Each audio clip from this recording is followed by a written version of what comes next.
Good evening and welcome back. I'm so glad you're here. Tonight we're stepping into the vast and echoing halls of one of history's greatest empires. From a humble settlement of shepherds beside the Tiber River to the marble forums of Rome, from legions marching across continents to emperors cloaked in power and paranoia. This is the story of the Roman Empire. As always, I'd love to know, where in the world are you listening from, and what time is it for you? Whether you're lying in the dark, eyes heavy with sleep, or quietly escaping into the past, this moment is yours. Breathe deep, get comfortable. Let your mind drift across time. This is a story over 2,000 years in the making, and tonight, it's all yours. Let's begin. It begins in the shadow of the Palatine Hill, where mist still clings to the earth in the early light of a world not yet formed into empire. The Tiber River murmurs through the lowlands, its slow current winding around the floodplains that will one day bear the weight of marble forums, towering columns, and the heavy footfall of centurions. But now, in this prelude to history, there are only soft reeds brushing the banks and the quiet breathing of wilderness. Before Rome could rise, there was a story. A legend, told and retold until it rooted itself so deeply into the soil of Italy that even the most skeptical voices could not pull it free. The story speaks of twin boys, born of a priestess named Rhea Silvia. She was a Vestal virgin, sworn to chastity by the command of her uncle, King Amulius, who feared any challenge to his throne. But fate, it seems, cannot be avoided by decree. The god Mars, cloaked in divine silence, came to Rhea and left her with sons, Romulus and Remus. The king, upon hearing of their birth, ordered them cast into the river. The order was followed. The twins were placed in a basket and left to die in the muddy current of the Tiber. But the river was swollen and sluggish from spring rains, and the current deposited the basket safely in the shallows. There, near the roots of a fig tree, a she-wolf found them. She was not a creature of horror, as later stories would make her. She was a mother with no pups of her own. Her fur was bristled and her breath warm, and she took the boys into her den beneath the Palatine. There she nursed them, and they lived. The shepherd Faustulus later found them and brought them into his home. The twins grew among flocks and fields, unaware of the bloodlines that coiled through their veins. They were bold and stubborn and unafraid of struggle. As young men, they learned the truth of their lineage and helped their grandfather reclaim his rightful throne in Alba Longa. They might have stayed, but they didn't. Something pulled them back to the wilderness near the river. That stretch of land near the 7 hills called to them, and they answered with ambition. They decided to build a new city. But even in the beginning, Rome was forged in conflict. The twins could not agree on where to lay the first stone or who would lead. Romulus favored the Palatine Hill. Remus preferred the Aventine. They consulted omens. Romulus saw more birds. Remus claimed he saw them first. The argument ended with blood in the dirt. Remus was killed, whether by Romulus himself or by one of his men, the stories differ. But the result was the same. One brother lived. One brother ruled. The survivor drew a line in the earth, marked the limits of his walls, and began to build. No one could cross the sacred boundary without death, he declared. The message was clear. The city would be defended, even if that meant slaying kin. The date given by tradition was April 21st, 753 years before the birth of Christ. That year was remembered not because of the stones or the borders, but because of the will behind them. Romulus named the city after himself and became its first king. Around him, the new city grew in rough circles, simple huts, wooden palisades, and early temples to unknown gods. Men from nearby tribes were drawn to the place, and when few women followed, Romulus orchestrated the infamous Sabine abduction. During a feast, the Romans seized the daughters of the neighboring Sabines and forced them to marry. The act was brutal, but it stitched two peoples together. The Sabine men were eventually reconciled, and the city expanded again. In the decades that followed, Romulus continued to rule, but legends say his end was as mysterious as his beginning. One day, he vanished in a storm, taken up into the sky. His followers believed he had become a god. Whether that was true or not, his city remained. Rome had been born in violence, shaped by ambition, and claimed by divine favor. It would not be the last time that myth and reality blurred, or that the boundaries of empire would be drawn with a sword. But for now, it was still only a village by a river, breathing in the silence before history began to speak. The city that Romulus founded did not remain a solitary dream for long. Rome grew, not only in the number of its citizens, but in the complexity of its identity. It became a city of mingled tribes and uneasy alliances, a place where new laws tried to tame old instincts. Romulus ruled as king until his strange disappearance, and though he was later worshipped as the god Quirinus, his departure left a throne behind. Others would sit upon it.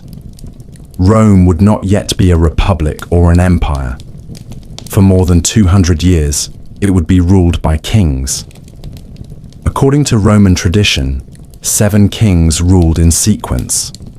The names of some are etched into the foundation stones of legend. The second king, Numa Pompilius, was a Sabine, said to be wise and deeply pious. While Romulus had built walls and forged weapons, Numa turned his attention to temples and time. He shaped the early calendar, created priestly offices, and taught the people to offer sacrifice and keep peace when war was not required. The rituals he established were said to be handed down from the gods themselves. Whether true or not, the people believed. The city became more than a military outpost. It became a place of rhythm and tradition, a society slowly learning the meaning of order. Other kings followed, each leaving marks that would endure. Tullus Hostilius, third of the kings, rejected peace and gloried in conquest. He destroyed the rival city of Alba Longa and transferred its nobles to Rome, expanding the Senate. Ancus Marcius built bridges across the Tiber and extended Roman influence westward. Rome was no longer a village. It was becoming a city of roads and ritual, warriors and artisans, a community bound together by shared ambition. The monarchy had power, but it was not absolute. A council of elders, the Senate, advised the king. The people were divided into tribes and curiae and participated in assemblies, even if their voices were small. In time, Rome began to change more rapidly. The last 3 kings were said to be of Etruscan origin. The Etruscans lived to the north and brought with them new ideas in engineering, religion, and symbolism. Under King Tarquinius Priscus, the Circus Maximus was begun. With Servius Tullius, the city was divided into districts, census records were kept, and the military was reorganized into centuries. Servius was said to be born of a slave woman and rose to power through merit. His rule was long and filled with reform, but it ended in blood, as many reigns did. He was murdered by his son-in-law, a man who would become the last king of Rome. Lucius Tarquinius Superbus, remembered only as Tarquin the Proud, took the throne not by consent, but by force. He ruled with cruelty and suspicion.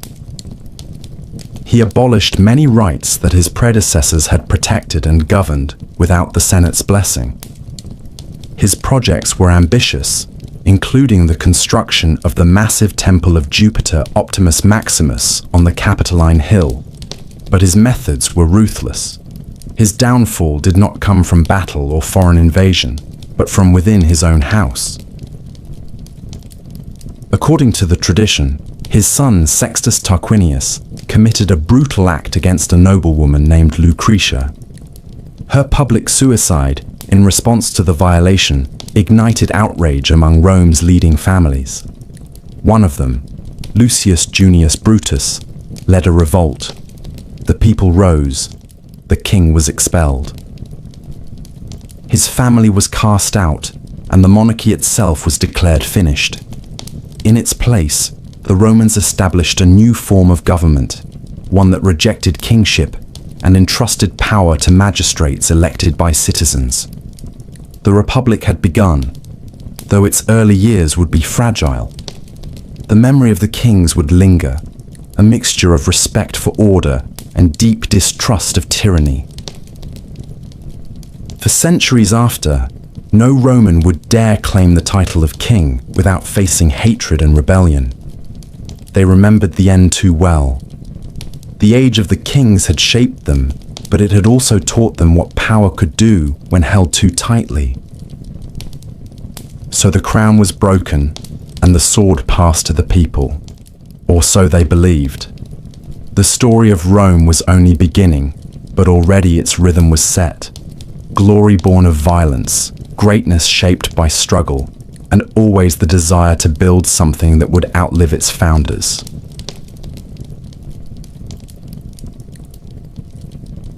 The monarchy had fallen, and in its place rose an idea, fragile and untested, carried more by hope than certainty. It was called a republic, a public thing, a res publica, and it was designed not to honor kings, but to replace them with men who held power only for a moment before giving it back. Where once there had been a single crown, there were now two consuls, elected annually, each with equal authority, their movements shadowed by the silent caution of the other. The Senate remained as an advisory body of Rome's elders, and assemblies were created to give voice to the citizens, though not all voices weighed equally. It was a system that was orderly on parchment, but real power is never so neat, and Rome, now a republic in name, would spend its earliest years struggling to decide what that truly meant.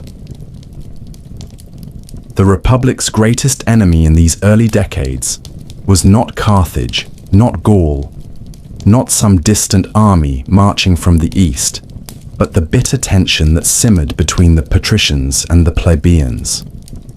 The patricians were the old families, the landowners, the ones whose fathers and grandfathers had advised kings and who now filled the ranks of the Senate, believing it was their birthright to govern. The plebeians were everyone else, the farmers and artisans and soldiers who bled for the city but found themselves barred from holding office, forbidden from marrying into noble families, and locked out of the laws that governed them. These laws were not written, only spoken, guarded like a secret language by the elite. And so the Republic, born of rebellion, found itself lurching from one internal crisis to the next, as the plebeians fought for recognition in a state that expected their loyalty, but did not yet grant them equality. The first great demand came as a refusal. In 494 BCE, the plebeians walked out. They left the city, climbed a hill outside Rome's walls, and refused to return unless granted the right to representation. It was a bold act in a time when unity meant survival, and the patricians, faced with the threat of a city without its workers and soldiers, gave in. The office of the tribune of the plebs was created and these tribunes, sacrosanct and untouchable, were empowered to protect the people and to veto unjust measures from the Senate or the consuls. It was a victory, but only the first of many needed. The struggle continued for generations. The plebeians demanded that laws be written down, that justice be visible, that the privileges of the few be balanced by the needs of the many. In time, they won the 12 Tables, Rome's first code of laws, etched into bronze and displayed in the Forum, so that no citizen, high or low, could claim ignorance or be bound by invisible rules. These victories were hard won and never complete. Power, once held, is rarely surrendered without resistance. Patrician families adapted, sometimes giving up small concessions while strengthening their grip elsewhere. The plebeians gained access to new offices, but the path to true parity was long and uneven. Still, the foundations were being laid. Through protest and patience, Rome was shaping itself into a republic not of perfection, but of persistence. It was learning, slowly, that stability must be earned, not inherited, and that greatness does not grow in silence, but in argument, in pressure, and in compromise. Beyond the walls of the city, other challenges pressed in. Rome was not the only city-state on the Italian peninsula. It was one among many, a neighbor to rival tribes and proud peoples who would not easily yield. Rome fought the Latins, battled the Sabines and the Volsci, and learned the brutal rhythms of constant war. In 390 BCE, disaster struck. A Gallic army from the north descended upon the city, and the Roman defenses crumbled. The Senate was slaughtered. The sacred geese of Juno, according to the tale, squawked and shrieked as Gauls climbed the Capitoline hill under cover of darkness. Rome was sacked, its streets filled with fire and blood, and the survivors paid a ransom in gold to buy the city's freedom. It was a wound that would never fully heal, a humiliation that hardened Roman resolve. From the ashes, the Romans rebuilt. They fortified their walls, reformed their army, and vowed that such shame would never be repeated. The Republic endured. It staggered and adapted, fractured and reformed. In the space of a few generations, it became a city no longer ruled by kings, but not yet ruled by law alone. It was an organism of change, a body politic that grew stronger by breaking and repairing itself, again and again. Its citizens argued, marched, rebelled, and served. The legions were taking shape, the offices were multiplying, and the dream of a republic, still unclear in its final form, continued to pulse beneath the surface of every law, every sword, and every stone laid in the growing city of Rome. The city of Rome did not grow because it was destined to. It grew because it fought. The hills and valleys of the Italian peninsula were not empty, nor were they waiting to be ruled. They were already claimed by old cities and older traditions, by proud mountain tribes, coastal Greeks, and Etruscan kings who had ruled before Rome had even been born. Rome did not conquer Italy in a single sweep, nor did it absorb its neighbors with the ease that later poets would pretend. It fought for every mile, and the story of Rome's rise from a struggling city to the master of all Italy is a slow, bruising record of wars that wore down armies and reshaped identities, each battle leaving behind the foundations of something larger than what had come before. At first, the struggle was for survival. After the Gallic sack in 390 BCE, Rome hardened its borders and began to look beyond them. Its early expansion was not the methodical spread of an empire, but a series of tangled conflicts, retaliations, broken treaties, and territorial skirmishes. The Latin League, made up of cities that had once been Rome's equals, rebelled against Roman dominance. The response was swift and merciless. Rome dismantled the League and replaced it with a new model. Each city would be bound to Rome alone, no longer allied with one another, but tied directly through treaties, obligations, and carefully calculated rewards. This system did not grant equality, but it offered inclusion. Cities that submitted could keep their local governments, their gods, and their festivals. In return, they gave soldiers. They gave loyalty, and over time, they gave in. To the east, the fierce Samnites controlled the rugged mountains of central Italy.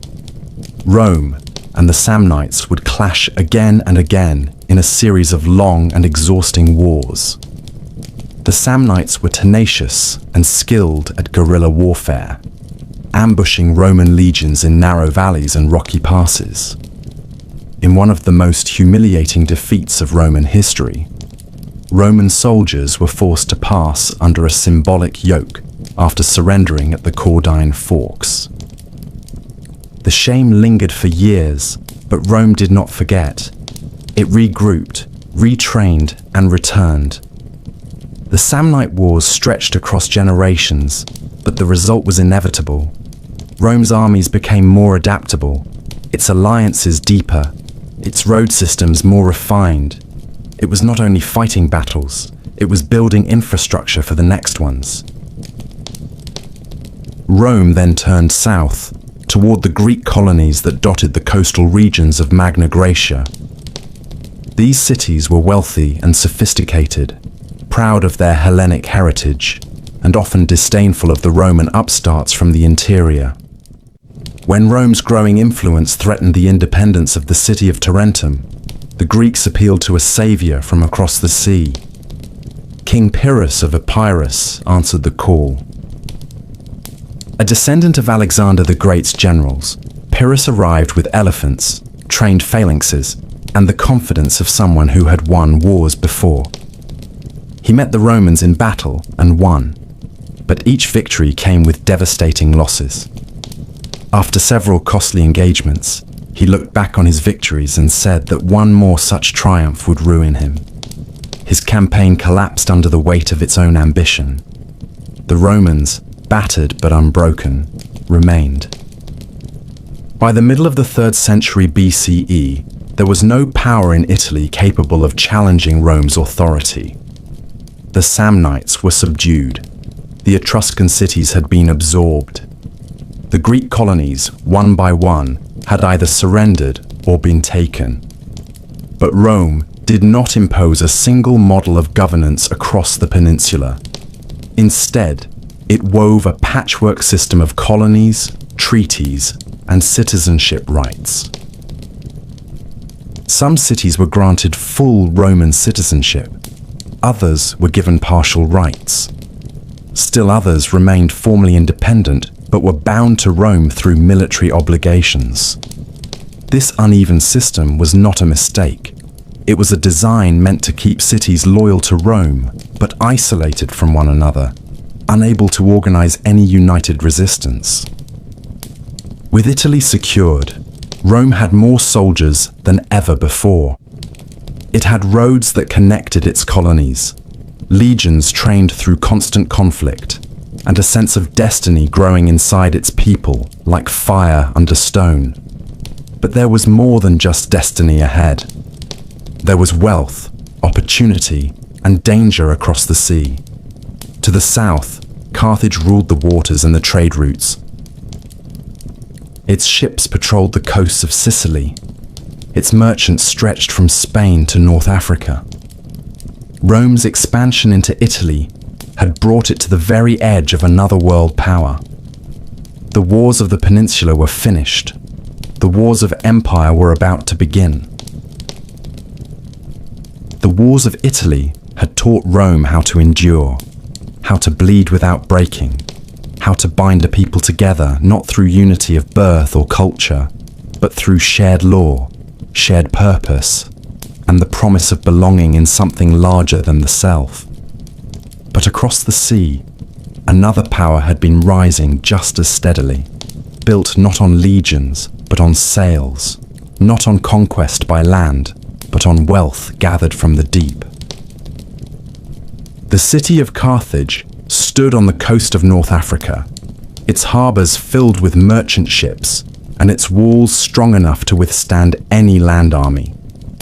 It was a city of traders and admirals, of markets and temples, of fierce independence and quiet ambition. Its reach extended across the western Mediterranean, and for a time, Rome and Carthage had existed in a state of wary tolerance, each aware of the other's strength, but content to grow in opposite directions. That peace would not last. The island of Sicily lay between them, a land of rich fields and strategic harbours, and it would become the spark that ignited a century of war. In the middle of the 3rd century BCE, a small mercenary group seized the Sicilian city of Messana and found themselves caught between larger forces. Carthage arrived first, offering to restore order. Rome, seeing a Carthaginian foothold so close to the Italian coast, could not ignore the threat. The Senate debated, and with some reluctance, sent legions across the strait. It was a decision made in caution, but it would draw Rome into its first true war beyond the peninsula. The First Punic War had begun. It was a conflict neither side had fully prepared for. Carthage dominated the sea, and Rome had little experience in naval warfare. But the Romans, as always, learned quickly. They built ships modelled after captured Carthaginian vessels, trained crews with relentless discipline, and developed a boarding device called the corvus that turned sea battles into hand-to-hand struggles, more familiar to Roman soldiers. For more than 2 decades, the war dragged on. Rome won battles, then lost fleets to storms. Carthage countered with its superior navy, but struggled to hold territory inland. Cities changed hands, alliances shifted, and the island of Sicily became a graveyard for thousands. In the end, it was Rome's resilience that prevailed. In 241 BCE, after a final naval victory at the Battle of the Aegates Islands, Carthage sued for peace. Rome imposed harsh terms.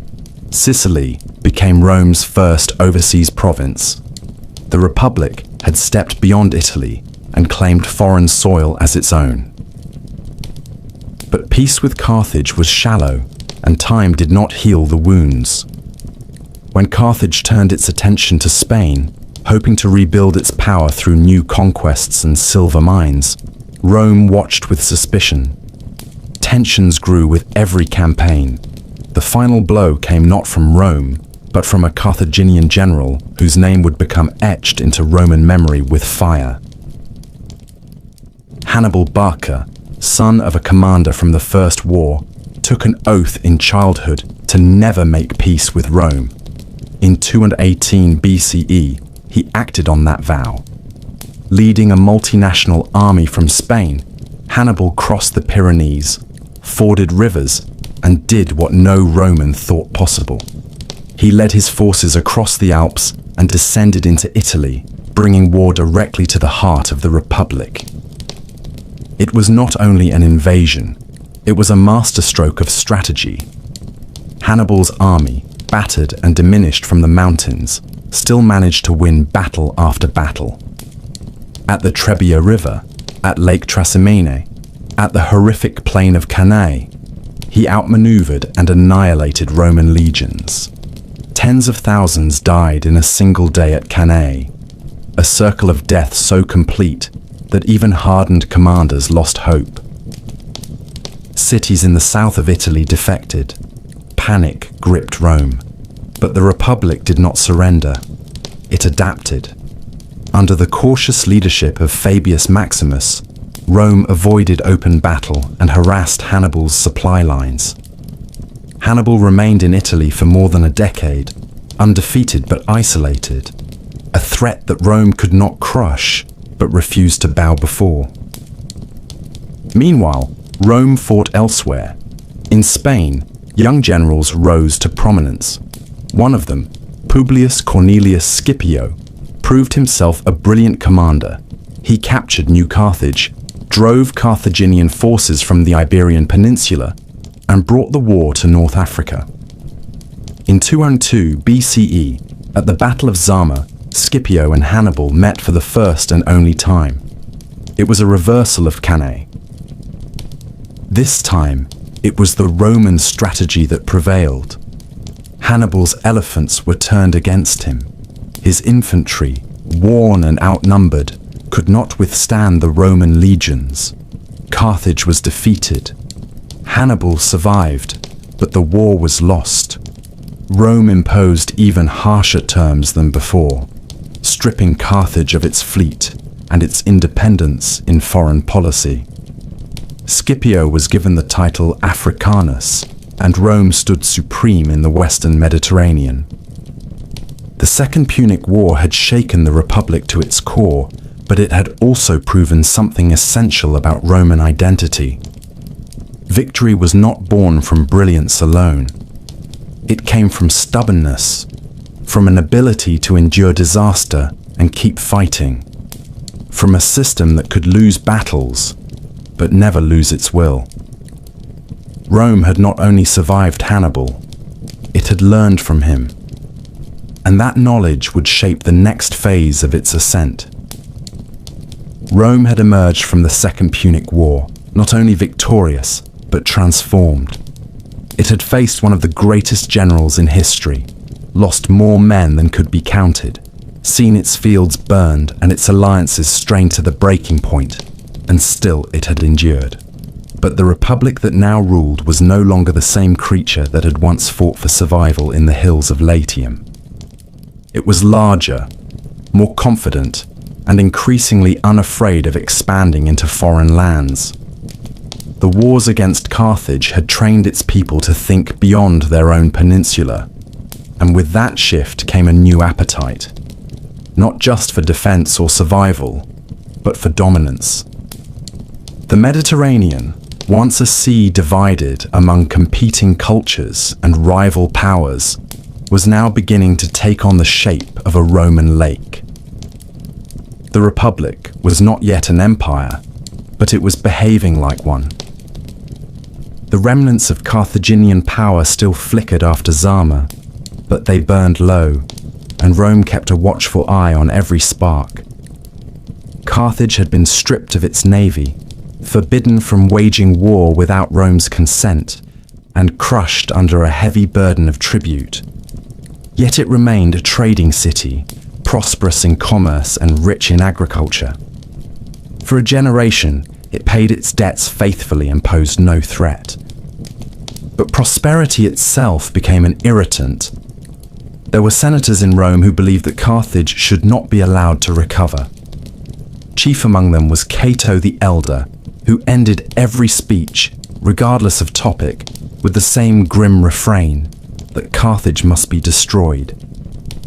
In 149 BCE, when Carthage responded with force against an African neighbor in self-defense, Rome seized the opportunity. War was declared once again. The Third Punic War was less a battle than an execution. Rome sent an army not to negotiate but to destroy. Carthage resisted fiercely, withstanding a brutal siege that lasted 3 years. Families starved, fires raged in the streets. When Roman forces finally broke through, they fought house by house, dragging survivors into slavery and killing those who resisted. The city was leveled. According to legend, the land was salted to prevent anything from growing, though that part may be poetic invention. But Carthage was only one part of the Mediterranean story. While it had dominated the west, Greece and the Hellenistic kingdoms ruled the east. Macedonia, the homeland of Alexander the Great, had once controlled a vast empire stretching to the edge of India. After his death, his generals carved up his conquests into competing realms. By the 2nd century BCE, These kingdoms still wielded considerable influence, but they had also grown complacent.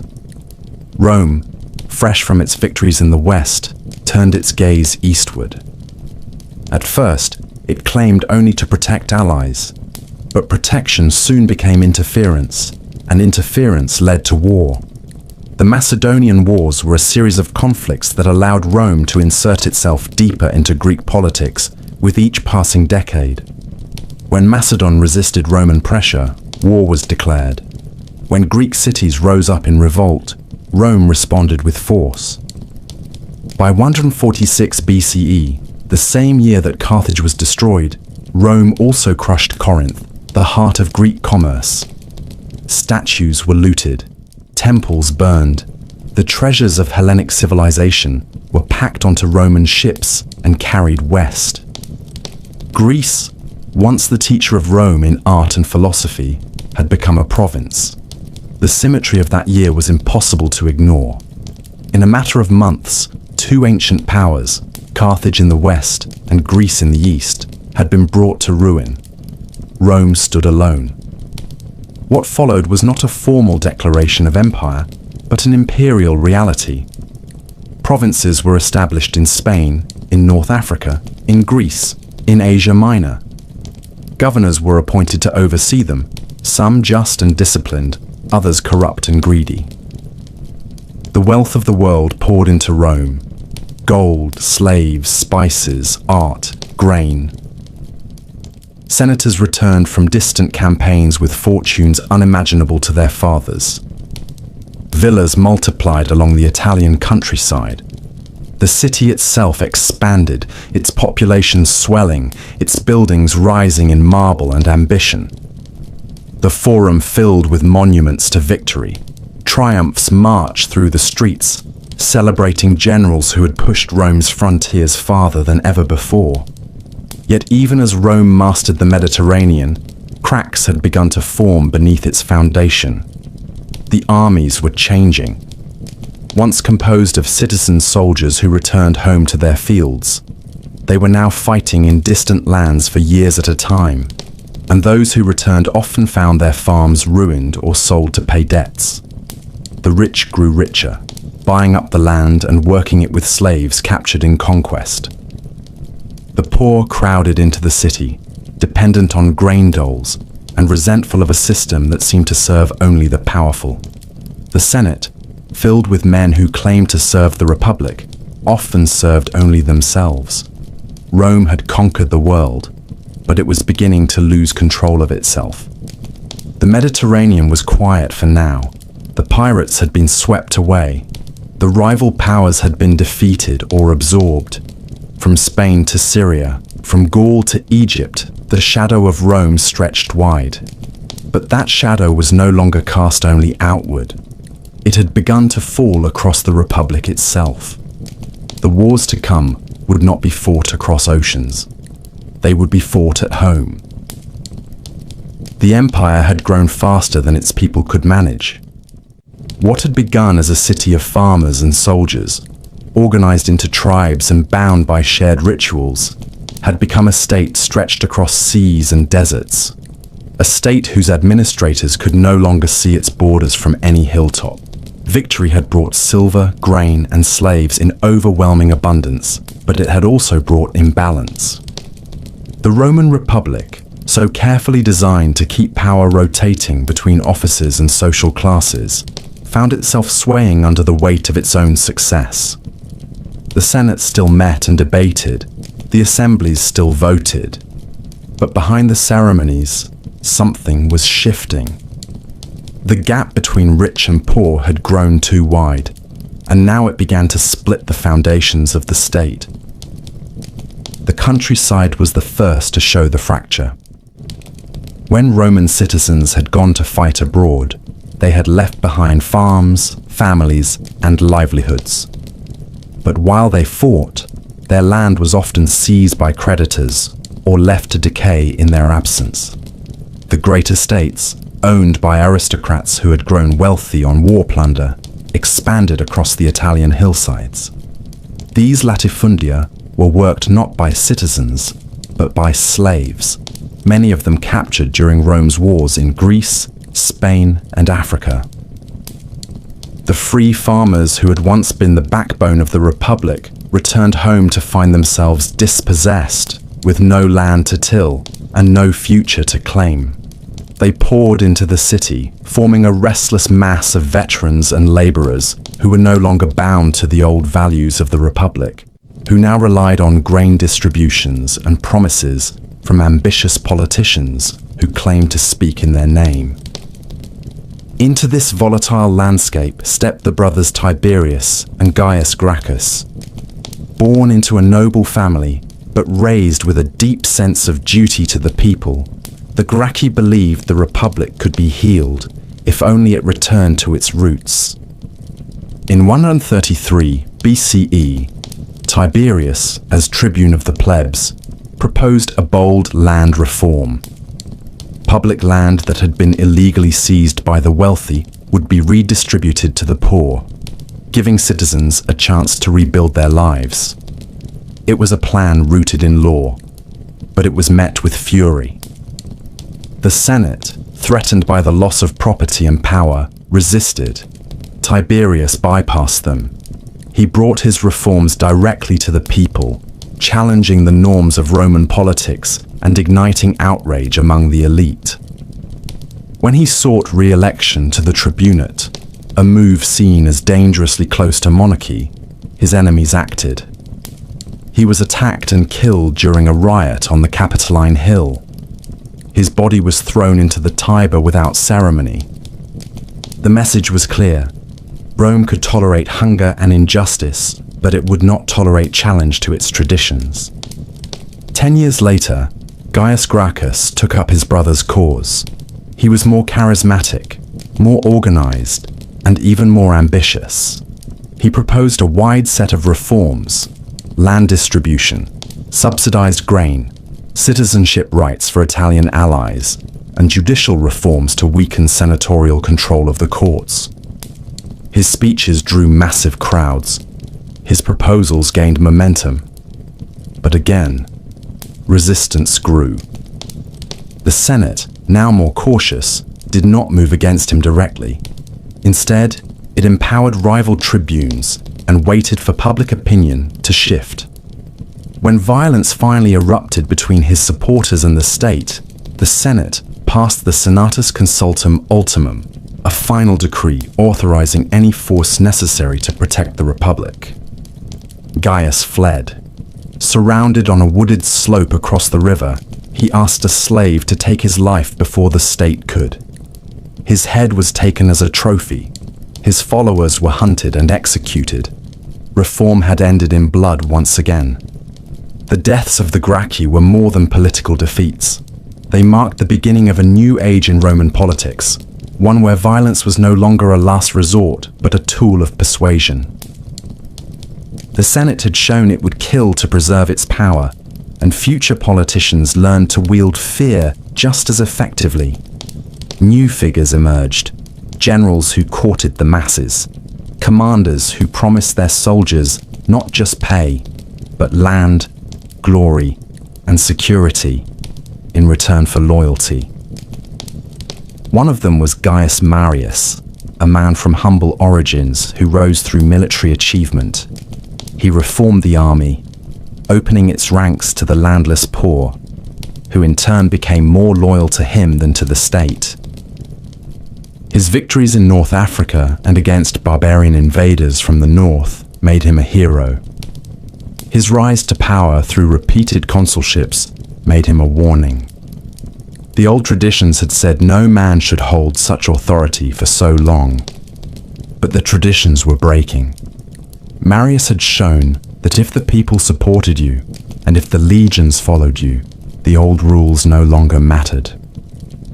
Soon after came Sulla, an aristocrat turned general, a man who saw in Marius a rival and in the Republic a weapon to be used. When conflict broke out over command of a military campaign in the east, Sulla marched his army on Rome itself, an act that had never been done before. He entered the city, not as a statesman, but as a conqueror. He seized power, drove Marius into exile, and appointed himself dictator. When Marius returned, the city was soaked again in blood. Political enemies were hunted, their names posted on public lists, their property seized, their families destroyed. When Sulla regained control, he did the same, but more ruthlessly. He claimed to be restoring the Republic, but his methods had torn it apart. After years of violence, he retired from public life, leaving behind a government that was technically intact, but spiritually broken. The Republic had survived the Punic Wars, survived Hannibal, survived centuries of external threats. But now it was at war with itself. The streets were no longer safe. The elections were no longer honest. The Senate no longer ruled. It merely reacted. And somewhere, quietly and inevitably, the idea of Rome as a republic, of shared power and citizen governance, was beginning to fade. The people had started to look not to the law, but to the strong. They were looking for someone who could bring order, even if it came with a crown. Amid the broken promises of the Republic and the blood that had soaked the Forum stones, a new figure began to rise. His name had already echoed in Roman ears for generations. Caesar. A name descended from a noble patrician house, a name with claims to ancient gods and royal ancestors. But for most of his early life, Gaius Julius Caesar had little more than a name and ambition. He had grown up in the shadows of political purges, watched his allies fall to Sulla's prescriptions, and learned that power in Rome came not from tradition, but from timing, from influence, and most of all, from risk. He was charming, eloquent, brilliant, and tireless. He studied rhetoric, mastered law, served in the military, and climbed each rung of Roman political life with a calculated hunger that was as deliberate as it was patient. He understood the Republic not as something sacred, but as a game, and he intended to win it. Caesar aligned himself with the populares, the faction that claimed to represent the common people, though many of its champions were themselves aristocrats. He courted the urban poor with promises of reform, entertained the masses with games, and cultivated an image that blended humility with grandeur. But he did not rise alone. Rome was no longer a place where one man could succeed without allies. Caesar formed a political alliance with two of the most powerful figures of the time. Each man had his needs. Together, they intended to control Rome from behind the curtain. In 59 BCE, Caesar was elected consul. He used his position to pass laws that favored his allies and challenged the Senate's authority. The old guard fumed, but they could not stop him. When his term ended, he secured a military command in Gaul, the broad, wild land that stretched beyond the Alps and was home to dozens of tribes that had long resisted Roman control. What followed was one of the most remarkable campaigns in Roman history. For nearly a decade, Caesar fought and conquered in Gaul, defeating coalition after coalition, crossing rivers, building fortifications, and bending the region to Rome's will. He crossed into Britain, the edge of the known world, and returned with stories that only deepened his legend. He wrote detailed accounts of his campaigns, sending them back to Rome where they were read aloud like epics. The people loved him, his soldiers adored him, his enemies feared him, and all the while he grew more powerful than any Roman had ever been without wearing a crown. But power cannot be shared indefinitely. Crassus died in battle in the east, trying to match Caesar's glory. Pompey, left in Rome, grew distant and suspicious. The Senate, led by Caesar's rivals, sought to strip him of command and bring him to trial. They feared what he had become. They feared what he might do. Caesar was ordered to return to Rome, but only if he left his army behind. It was a line drawn not in law, but but in fear. And Caesar, who knew better than anyone that crossing lines was how power was claimed, made his decision. In 49 BCE, he led his army across the Rubicon River, a shallow stream that marked the boundary between his province and Italy proper. It was an act of treason. It was also a declaration. He had chosen civil war over submission. According to tradition, as he crossed the river, he said the words that would echo for centuries. The die is cast. Rome erupted into chaos. Pompey fled to the east, gathering an army in Greece. Caesar pursued him across the sea. The two men who had once stood side by side as allies now faced one another on the battlefield.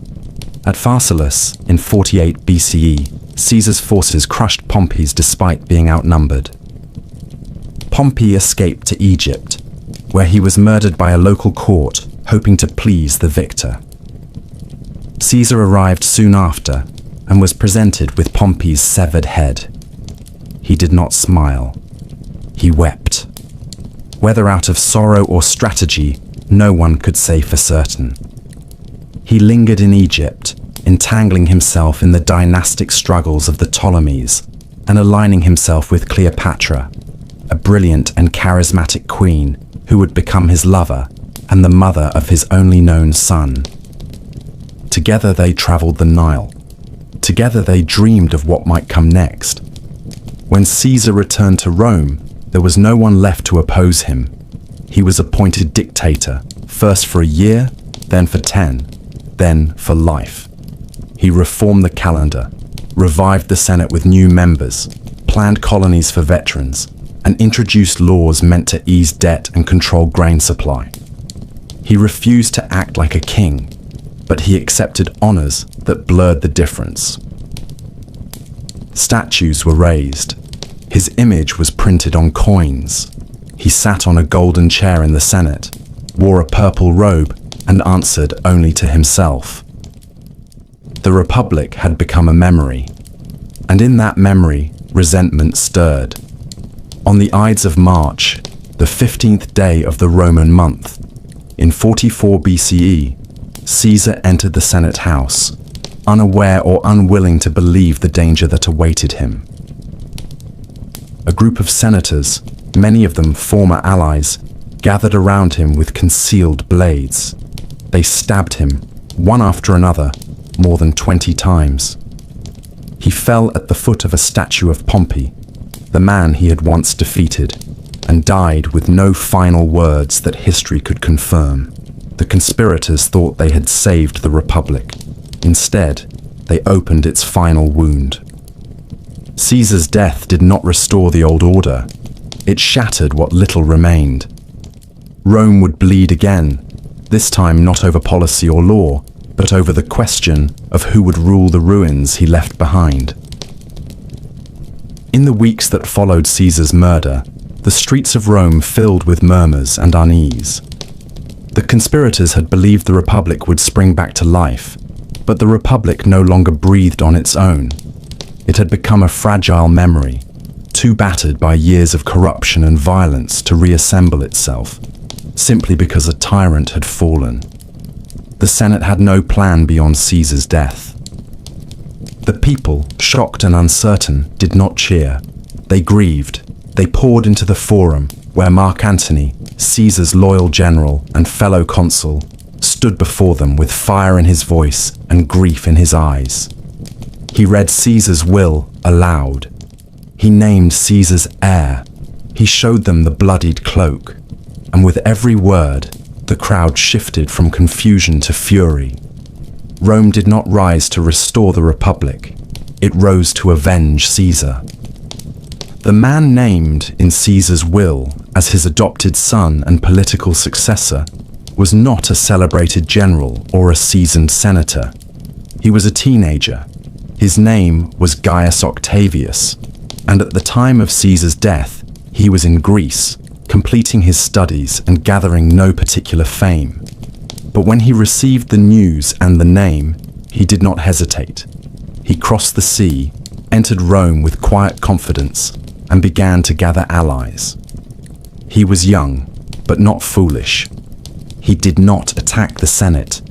He did not shout or boast. He negotiated. He watched. He waited.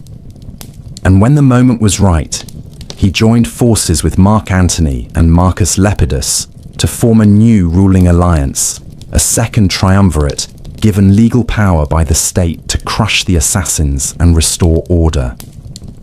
Together, they hunted down Brutus and Cassius, the leaders of the conspiracy, and defeated them at the Battle of Philippi in 42 BCE. The men who had tried to save the Republic ended their lives by their own hands on a distant battlefield, far from the city they had hoped to preserve.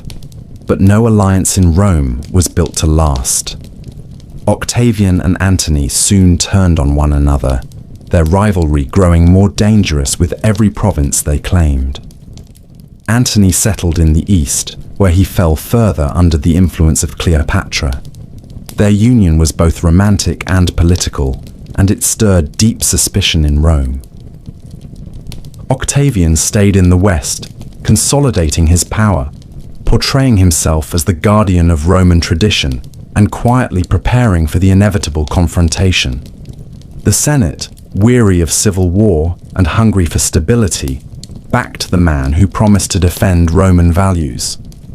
In 31 BCE, the two sides clashed at sea near the promontory of Actium. Octavian's forces prevailed. Antony and Cleopatra retreated to Egypt, where they later died by their own hands rather than face the humiliation of capture. With their deaths, the last obstacle was removed. Octavian stood alone, but he did not declare himself king. He knew Rome too well. Instead, he accepted honors granted by the Senate, allowed them to crown him with new titles, and claimed only to restore the Republic. In 27 BCE, he took the name Augustus, meaning the revered one. He styled himself as Princeps, the first citizen, a man of the people, a servant of the Senate. Yet in truth, his power was absolute. The Senate acted at his direction. The armies swore loyalty to him. The provinces answered to his governors. And the people, weary of chaos, welcomed him with open arms. He was not the destroyer of the Republic. He was its transformation. Under Augustus, Rome entered a period of remarkable peace and prosperity. It would later be called the Pax Romana, the Roman peace, a time when the frontiers were secured, trade flourished, and cities across the empire blossomed under the protection of Roman law and order. Augustus reformed the tax system, strengthened the borders, built roads and aqueducts, and patronized the arts. He filled the city with marble as he had promised, and made Rome not just a political capital, but the glittering heart of an empire. He reshaped the military into a professional force loyal to the state, not to individual generals. He established the Praetorian Guard to protect his person and maintain security in the capital. He reigned for more than 4 decades, long enough for an entire generation to grow up knowing no ruler but him. But beneath the calm surface, the structure he built remained fragile. His succession was never clearly settled. He had no surviving sons.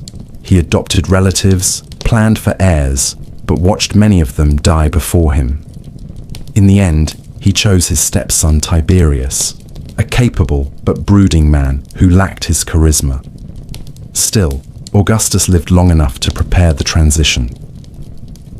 When he died in 14 CE, the Senate declared him a god, temples were raised in his name, and the empire he had shaped stood firm. The Republic was gone in all but name, replaced by something new, something more enduring. The people had not resisted. They had accepted the trade. Chaos for order, violence for stability. The vote for a voice that could still be heard, even if it was no longer decisive. Rome had passed from the age of citizens to the age of emperors, and the world, from the dusty hills of Judea to the windswept shores of Britannia, now answered to the will of one man. When Augustus died, he left behind more than a city of marble and an empire of provinces. He left behind a question that no Senate could resolve and no law could properly answer. Who would rule next? The Republic had always chosen its leaders in theory, but the empire Augustus built could not afford a power vacuum or a contested election. The soldiers needed orders, the governors needed directives, the borders needed defense, and the people, now accustomed to decades of calm, needed a name to place at the top of their prayers and petitions. That name became Tiberius, a man who had not sought power but accepted it out of duty and inheritance. He was the stepson of Augustus, a seasoned general and a man of cautious temperament. Where Augustus had been charming and visionary, Tiberius was closed and cold, more comfortable with military ranks than senatorial applause. But he understood the machinery of empire, and he maintained it with discipline. Under Tiberius, the system Augustus had built held together. The provinces remained orderly. The legions stayed loyal. Taxes were collected, roads maintained, laws enforced. Yet in the capital, suspicion began to fester. Tiberius trusted few people and surrounded himself with informants and spies. He relied heavily on the Praetorian Guard, especially its commander Sejanus, who grew bold enough to believe he might one day rule himself. When Tiberius withdrew from public life and retreated to the island of Capri, Sejanus governed in his absence, executing rivals and consolidating power until he too was finally exposed and killed. The final years of Tiberius's reign were marked by fear and uncertainty, not for the provinces, but for the political class of Rome itself. The Senate bowed, the people kept quiet, and the empire waited. When Tiberius died in 37 CE, the throne passed to his grandnephew, a young man named Gaius, though the world would come to know him as Caligula. His childhood had been one of shadows and blood. His father, the beloved general Germanicus, had died young under suspicious circumstances. His mother and brothers had been executed or exiled by Tiberius. Caligula survived by hiding his thoughts and learning how to please the powerful. When he became emperor, the people rejoiced. He was young, handsome, and the son of a hero. For the first few months, his rule seemed filled with promise. He pardoned prisoners, gave bonuses to soldiers, and staged lavish games. But then something changed. Whether from illness or pressure, or years of concealed trauma, Caligula's mind began to fray. He declared himself a living god, dressed as Jupiter, demanded worship, and treated the Senate with open contempt. His cruelty was theatrical and unrelenting. He executed for sport, spent fortunes in days, and ruled not with reason, but with spectacle. After 4 years, he was murdered by members of his own guard. His death brought chaos until the Praetorian Guard found his uncle hiding behind a curtain and proclaimed him emperor. The Senate was stunned, but it did not resist. Claudius was an unlikely ruler. He was bookish, awkward, and afflicted with a stammer that had long led others to dismiss him. But beneath the surface was a sharp mind, a love of history, and a methodical patience. He accepted the role of emperor not out of hunger, but out of survival. And once in power, he governed with care. Claudius expanded the empire by conquering Britannia, adding another jewel to Rome's crown. He reformed the bureaucracy, improved the judicial system, and granted citizenship to more provincials than any emperor before him. He married unwisely, however, and his final years were overshadowed by palace intrigue. His last wife, Agrippina the Younger, ensured her son by a previous marriage would succeed him. According to many accounts, she poisoned Claudius to hasten that succession.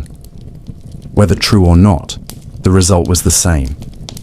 In 54 CE, her son Nero became emperor. Nero was young, theatrical, and raised on a diet of politics and paranoia. For a time, he ruled under the guidance of wise advisors like Seneca, but that balance soon broke. Nero yearned not to govern, but to perform. He sang on stage, raced chariots, and fancied himself a poet and artist, rather than a statesman. Rome, in his view, was a theatre, and he its star. When a massive fire consumed much of the city in 64 CE, Nero's response was more focused on rebuilding in his own image than on aiding the victims. He constructed a grand palace on the ruins, complete with an artificial lake and a colossal statue of himself. He blamed the fire on the Christians, a small and unpopular sect at the time, and launched a brutal persecution. Executions, torture, and crucifixions followed, many carried out as public entertainment. His rule grew more erratic with time. He killed his mother, his wives, and any senator he deemed disloyal. Eventually, the provinces rebelled. The legions declared for other leaders. Nero, abandoned and alone, fled the capital and took his own life. He was 30 years old. With Nero's death, the Julio-Claudian dynasty came to an end. The line that had begun with Augustus passed through Tiberius, Caligula, Claudius, and Nero was finished. What remained was the empire itself, not bound to a family, but still standing. The Senate scrambled to fill the void. The army looked for strength. The people once again held their breath. But the imperial system, for all its flaws and fragility, had endured. The throne could be emptied, but the empire would not collapse. Not yet. The idea of Rome had grown too large, too deep, too necessary. It would live on, carried forward by emperors who would come and go, each leaving their mark upon the marble that Augustus had once promised. After Nero's death, Rome entered a year of uncertainty.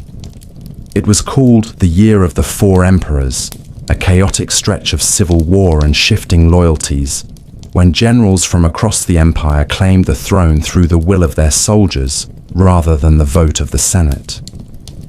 The empire had grown too large to be governed from a single city without the backing of the legions. Galba was the first to seize power, but he lacked the favor of the army and was quickly overthrown. Otho followed, then Vitellius, each ruling for months before being killed or deposed. Blood flowed in the streets and across distant provinces as the empire trembled beneath the weight of its own uncertainty. But out of this turmoil emerged a man who would restore stability, not through terror or charm, but through discipline and clarity.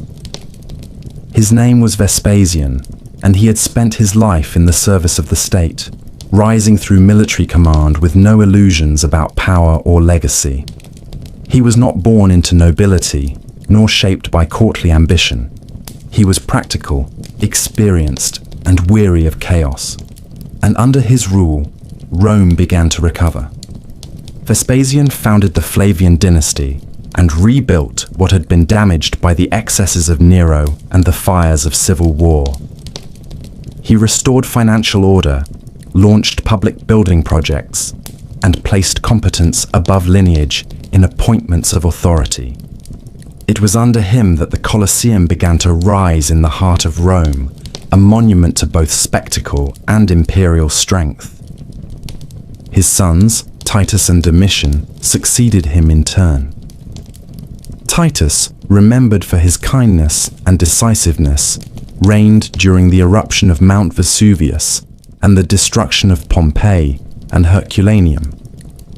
Domitian, more autocratic and suspicious, ruled for a longer stretch, but was assassinated by his own court.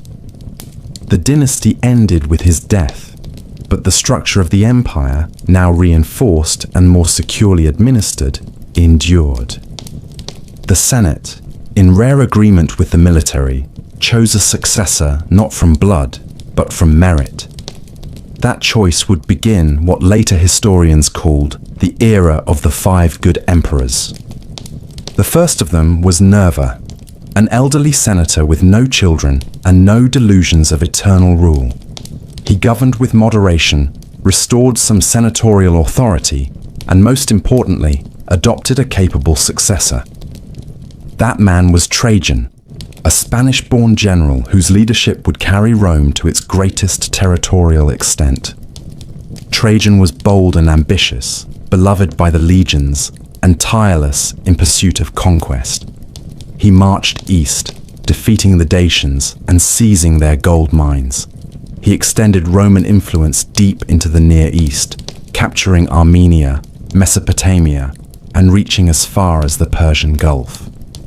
The empire, under his command, stretched from the shores of the Atlantic to the deserts of Arabia, from the forests of Britannia to the edge of the Indian world.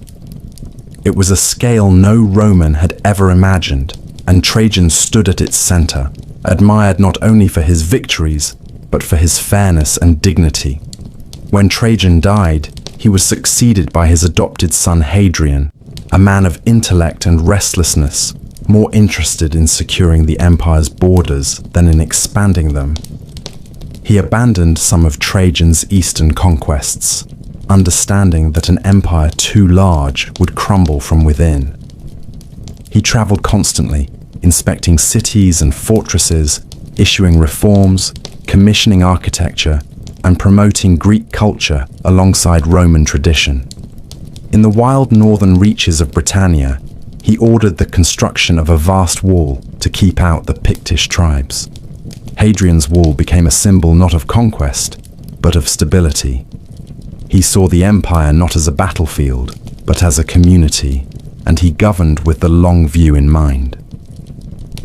He was known for his curiosity, his patronage of the arts, and his enduring sadness. He died with no surviving sons, but he chose his heir carefully. Antoninus Pius followed, perhaps the most peaceful of the emperors. His reign saw no major wars, no great rebellions, no dramatic spectacles of cruelty or chaos. He ruled with a calm and steady hand, refining law, supporting education, and strengthening the bonds between Rome and its provinces.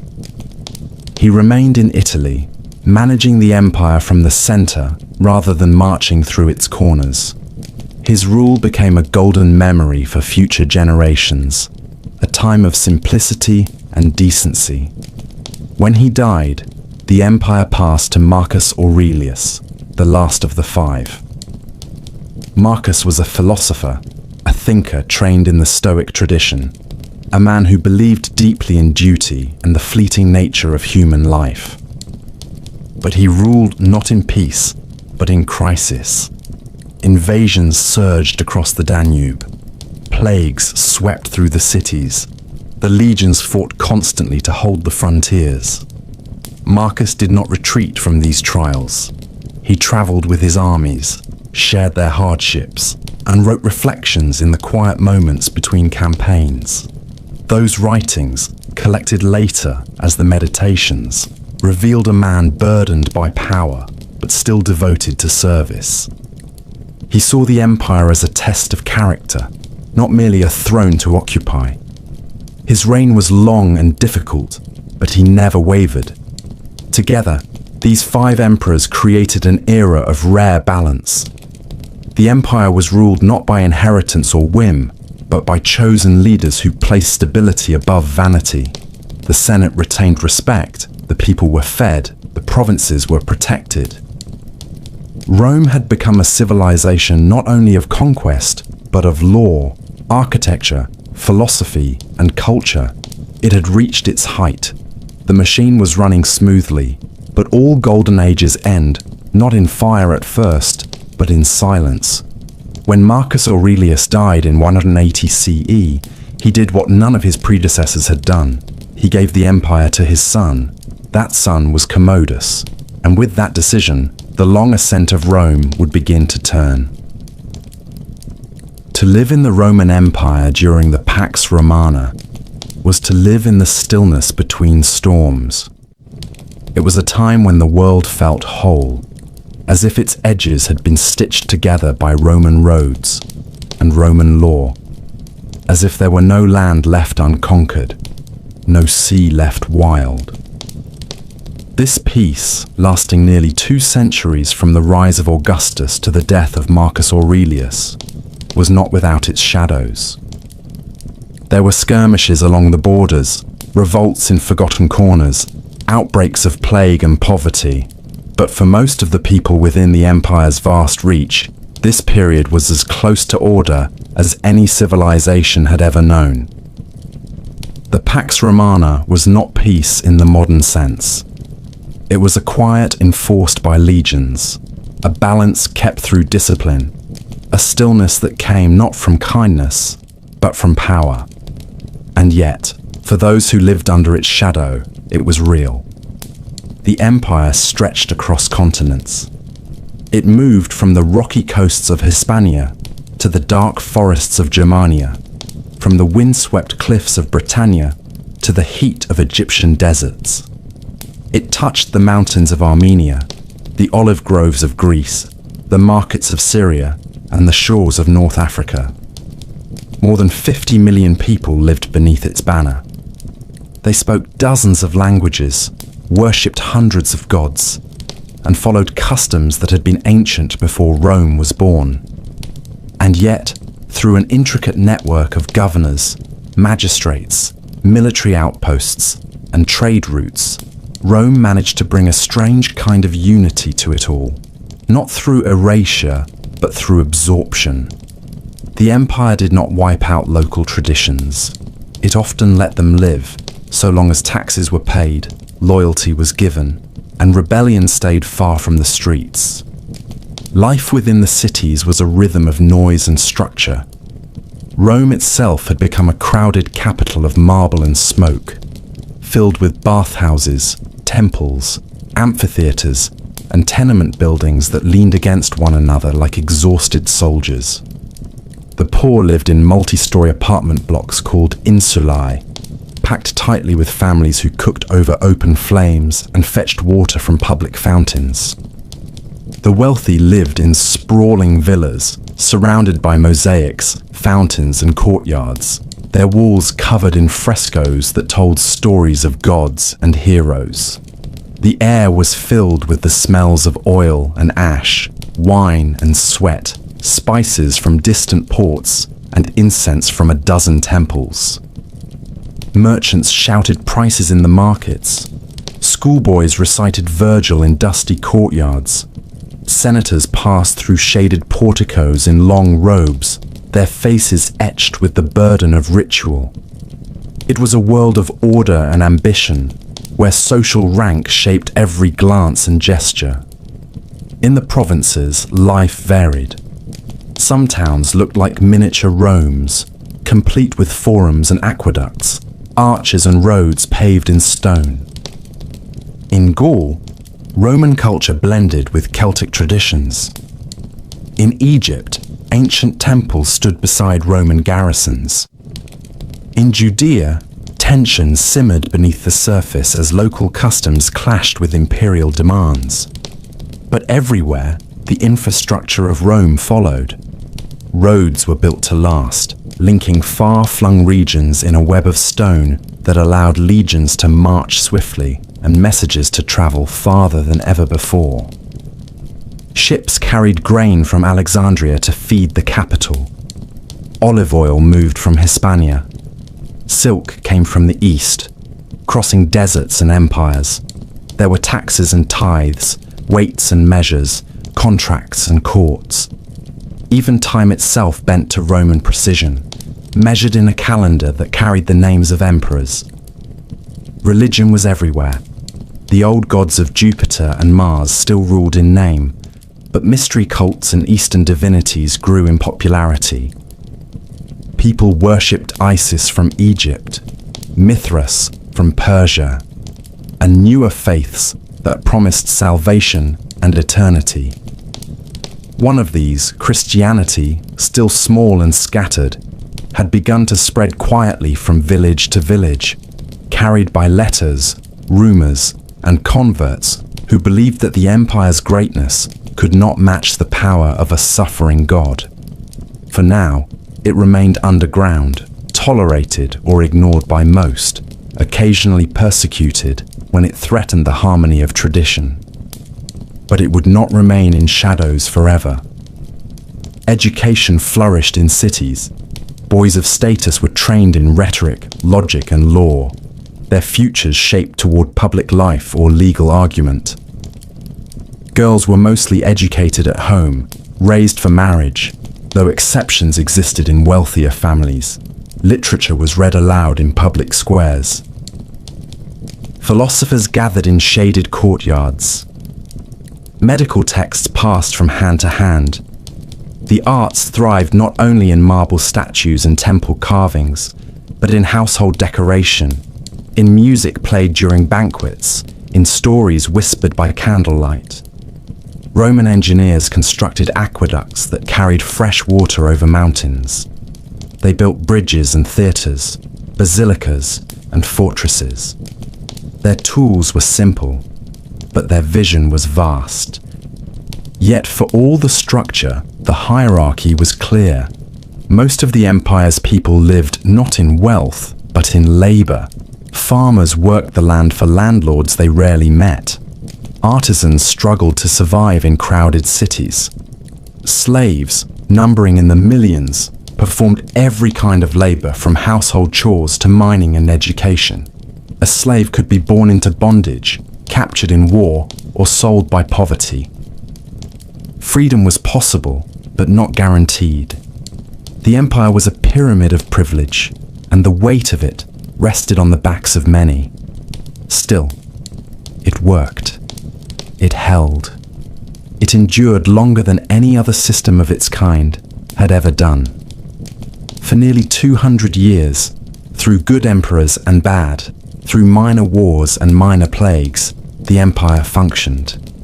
Its people lived and died in its embrace, often never seeing the marble heart of the city that ruled them. Rome had created not just a capital, but a way of life. A pattern that promised order in exchange for obedience. Peace in exchange for silence. Bread and circuses in exchange for power. It was a bargain that many accepted, and for a time, it seemed eternal. But time does not freeze, even under stone arches and painted ceilings. The next century would bring new trials. The borders would crack. The legions would turn on each other. The gods would be challenged. And the peace that had held the world together would begin to unravel, thread by thread. There was no loud collapse. There was no single spark or thunderclap. The fall began like all falls do, not with drama, but with a quiet shift that went unnoticed until it was already too late. The Roman Empire, once a machine of order, began to slip out of rhythm. It happened slowly at first. A misstep here, a sudden silence there, a sense that something was wrong in the provinces even as the capital continued its rituals and games. Then the cracks widened. The year was 180 CE when Marcus Aurelius died, and with him ended the line of emperors who had ruled with wisdom and restraint. His son Commodus inherited the throne, not through merit or adoption, but through blood, and the consequences of that choice would echo for generations.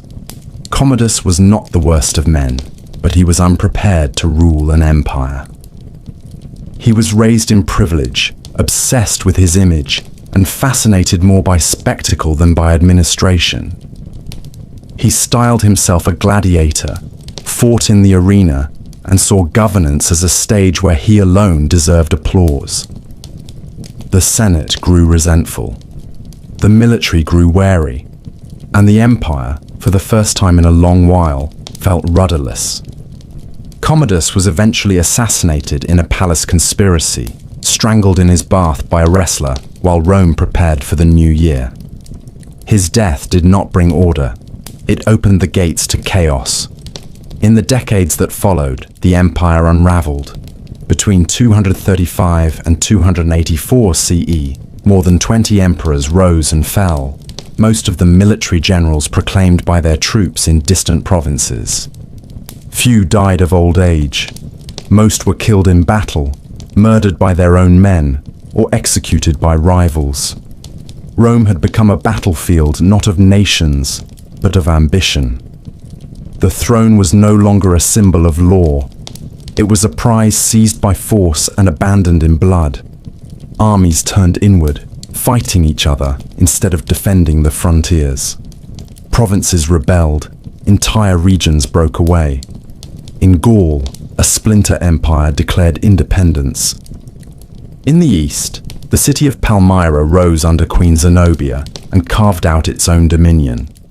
Rome no longer ruled the world. It was struggling to rule itself. As if internal collapse were not enough, disaster came from beyond. Germanic tribes pushed across the Rhine and Danube. The Sassanid Empire in Persia invaded from the east. Cities were sacked. Legions were routed. For the first time in centuries, the empire's borders were breached not as exceptions, but as patterns. Villages burned, fortresses fell. The illusion of eternal control shattered, trade slowed, coinage devalued, famine and plague returned. In some cities, the population fell by half. The streets that once rang with marble and voices echoed instead with fear and decay. The people whispered that the gods had turned their backs, that the empire had been punished for pride, that the end had come at last. And yet, the empire did not fall. In the middle of the storm, a few figures rose to hold the line. Among them was Emperor Aurelian, a soldier hardened by the frontier, who marched with relentless energy to restore what had been lost. He reconquered the breakaway regions, defeated the Eastern Queen who had defied Roman authority, and crushed the invaders who had dared breach the northern borders. He was given the title Restitutor Orbis, Restorer of the World. He built walls around Rome itself, sensing that even the capital was no longer immune to danger. He ruled with discipline and clarity. But like so many before him, he was betrayed by his own men and died before his vision could fully take shape. The crisis of the 3rd century was not a single event. It was a long unraveling of confidence, a generation of fear and fire, when the empire seemed to move only from one emergency to the next. The system that had once seemed so eternal proved frighteningly fragile. It had expanded too far. It had depended too heavily on the loyalty of armies and the illusion of unity.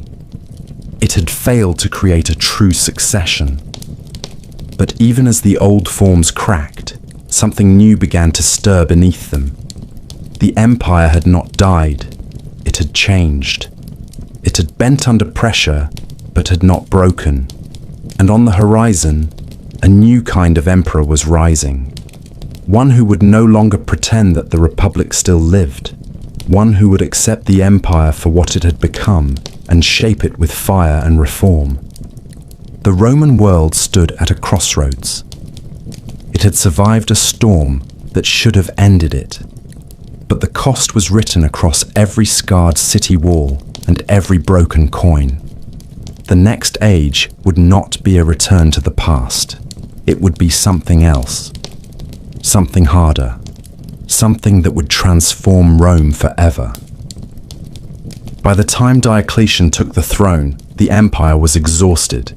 It had bled from too many wounds, buried too many emperors, and lost too much ground to trust in luck or tradition.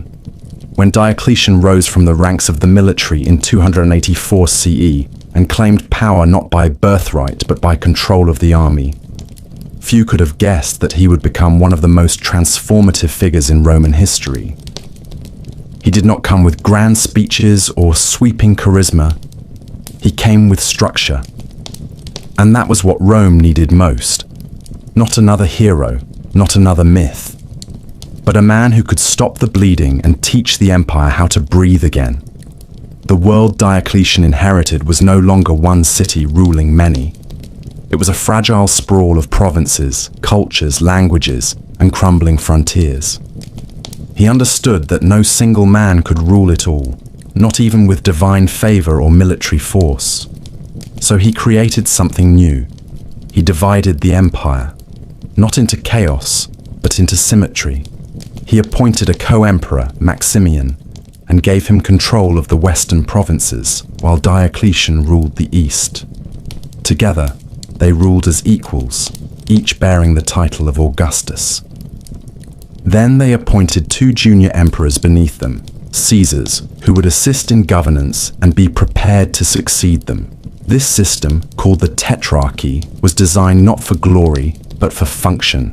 It gave the empire 4 centers of authority, 4 capitals, 4 pairs of hands to grasp the reins.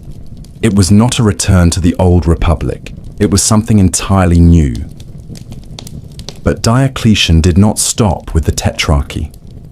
He reformed the army, increased its size, and stationed it more strategically along the borders. He revised the tax code, introduced new currency, and built bureaucracies capable of managing the daily burden of empire. He demanded loyalty not just to the state, but to the person of the emperor, elevating his own image with titles and ceremonies that had once been foreign to Roman tradition. He wore jeweled robes, required subjects to bow before him, and called himself Dominus et Deus, Lord and God. The emperor was no longer a first citizen. He was a sacred figure, removed from the Senate and the people, a being of order above the chaos of the world. It was a sharp break from the past, but the past had failed. Diocletian had no use for nostalgia. He also turned his attention to religion. The Roman world was full of gods, old gods, new gods, gods from Egypt, Persia, and the East. But one faith in particular unsettled him. Christianity had spread through cities and countryside, practiced in secret and in public, drawing converts from slaves, merchants, women, and even some members of the elite. Christians refused to sacrifice to the emperor, refused to acknowledge the old gods, and rejected the divine authority of the state. To Diocletian, this was not only heresy, it was rebellion. He launched what would become the last and most brutal persecution of Christians in Roman history. Churches were destroyed, scriptures were burned, believers were arrested, tortured, and executed. The empire burned its own citizens in the name of unity. But the faith did not die. It grew stronger, and Diocletian, in the end, could not stop it. In 305 CE, something extraordinary happened. Diocletian voluntarily stepped down from power. He retired to a palace on the Dalmatian coast, tending gardens and living in quiet seclusion, while the empire moved on without him. His co-emperor retired as well, following the design of the Tetrarchy. But the plan began to unravel almost immediately. Ambition returned. Loyalty fractured. The 4-man system collapsed into civil war. And out of that war rose another figure who would shape the future as completely as Diocletian had shaped the present. Constantine was the son of a Caesar, a soldier like many before him, and a man forged in the fires of succession struggle. He fought rivals in the West, claimed victories on the battlefield, and slowly carved his way towards supremacy.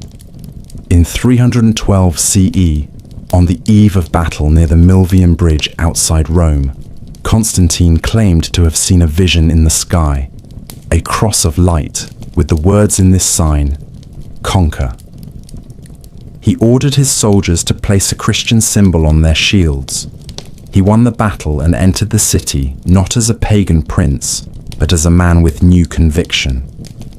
The following year, he issued the Edict of Milan, which granted legal tolerance to Christianity and ended the official persecution.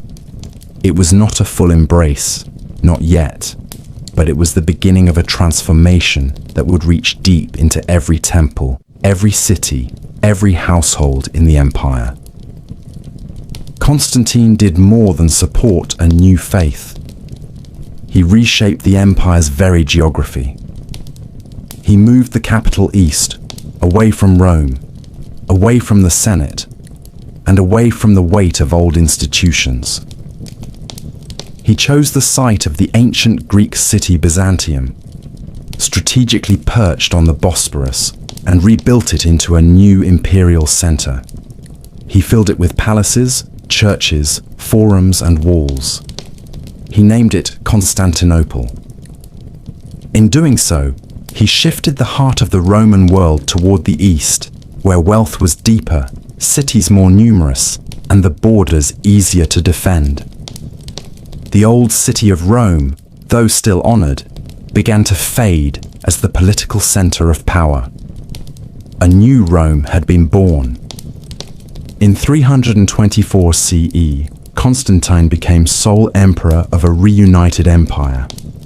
He ruled until his death in 337 CE, baptizing into the Christian faith before passing, the first emperor to die a follower of the very God his predecessors had once tried to erase. Under his rule, Christianity spread into law, into administration, and into the hearts of the people. The pagan temples did not vanish overnight. The old gods still had their followers, but the current had shifted. The empire was becoming something new. By the end of the 4th century, Christianity was no longer a tolerated minority. It was the state religion. The temples of Jupiter and Mars gave way to cathedrals. The images of emperors now shared space with saints. Pagan rituals were outlawed. The Senate, once the proud voice of Roman tradition, receded further into ceremony. And in 395 CE, after the death of Emperor Theodosius I, the empire was formally divided once more, this time not as a system of power sharing, but as two separate halves. The Western Roman Empire would be ruled from Milan and then Ravenna. The Eastern Roman Empire would remain centered in Constantinople. Diocletian had divided the empire to save it. Constantine had reassembled it and redirected its soul. Together, they had rewritten the nature of Roman rule, moving it from a republic to a monarchy, from polytheism to Christianity, from Rome to Constantinople. What began as a city beside the Tiber had become a continent-spanning civilization that spoke in many tongues and prayed in many ways. But even as the East began to flourish, the West would soon begin to fade.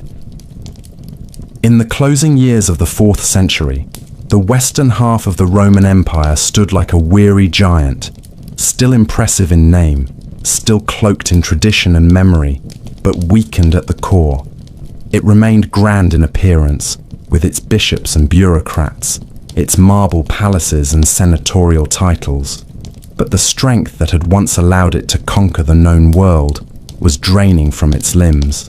The emperors in the West wore the purple robe, but their authority was stretched thin. They relied more and more on military commanders to enforce policy, and those commanders, increasingly, were not Romans by blood or heritage. They came from beyond the frontier, born in the forests of Germania or along the steppes of Scythia, men raised in tribes once hunted by Rome who now fought within her armies, rose through her ranks, and shaped her future. The word barbarian had long been used by Romans to describe those who lived beyond the boundaries of their world, those who did not speak Latin or Greek, those who did not worship Jupiter or follow Roman law. It was a word of distance and disdain. But the reality was far more complex. The so-called barbarian tribes, Goths, Vandals, Franks, Saxons, Alans, Huns, were not mindless hordes. They were societies with leaders, warriors, children, and histories of their own. They had long traded with Rome, served in its armies, and admired its cities. But as pressure mounted beyond the eastern borders, these tribes were being pushed westward in greater numbers. The Huns, fierce riders from the central plains of Eurasia, began a slow advance, displacing everyone in their path. The Gothic tribes, desperate to escape the violence, turned to Rome not as enemies, but as refugees. In 376 CE, a massive group of Visigoths gathered along the Danube River and asked to cross into Roman territory. They sought protection. They offered submission. The emperor at the time, Valens, granted them entry, but the officials tasked with managing the influx exploited them, extorted them, and let their suffering fester into fury. Within 2 years, the Visigoths had risen in rebellion. In 378 CE, at the Battle of Adrianople, they faced the Roman army in open combat. The result was a disaster. Emperor Valens was killed in the fighting, and 2/3 of his army was destroyed. It was one of the most devastating defeats in Roman military history, not simply for the numbers lost, but for what it revealed. Rome could no longer control its borders. The legions, once the envy of the world, had been broken by men who had once begged to serve under their banner. The aftermath did not bring order. It brought uneasy arrangements and cycles of violence. The Visigoths were not driven out. Instead, they remained inside the empire, sometimes allies, sometimes threats, often moving in search of land and recognition. They were led by Alaric, a chieftain of deep ambition and skill, who had once served Rome and now turned against it. He wanted what so many others wanted, a place in the Roman system, a homeland for his people, legitimacy in the eyes of an empire that still claimed to be eternal. But he was denied, pushed aside by Roman officials who could not see past the old idea of Roman supremacy.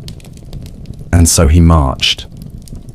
In the year 410 CE, Alaric led his army to the gates of Rome itself. It had been over 800 years since the city had last been taken by foreign hands. Its walls had stood through centuries of war and peace. Its name had become synonymous with power and destiny. But now the unthinkable happened. The gates opened. The Visigoths entered. For 3 days, they moved through the city, looting treasures, taking what they could carry, but leaving much intact. They did not burn the city. They did not destroy it. But they shattered its illusion. The sack of Rome sent shockwaves through the world. To many, it felt like the end of everything. If Rome could fall, what else could stand? In truth, Rome had already been falling for some time. The capital of the Western Empire had been moved to Ravenna, a city better defended by marsh and sea. The Senate had become little more than a ceremonial body. Real power was held by generals, many of them non-Roman, who commanded armies that were loyal more to coin than to any idea of Roman identity. One of these generals was Stilicho, a man of Vandal origin, who fought to hold the empire together but was executed by the very court he served.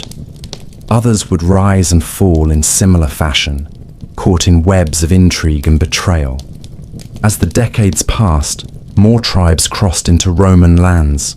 The Vandals moved through Gaul, into Spain, and finally into North Africa, seizing Carthage and cutting off Rome's grain supply. The Franks settled in northern Gaul. The Huns, under the terrifying leadership of Attila, invaded from the east, threatening both halves of the empire. In 452 CE, Attila marched on Rome, but a delegation led by Pope Leo I convinced him to withdraw, though the reasons remain mysterious. Some said it was diplomacy. Others believed it was disease, famine, or superstition. Whatever the cause, Rome was spared again, but not for long. By the middle of the 5th century, the Western Empire was no longer a sovereign force.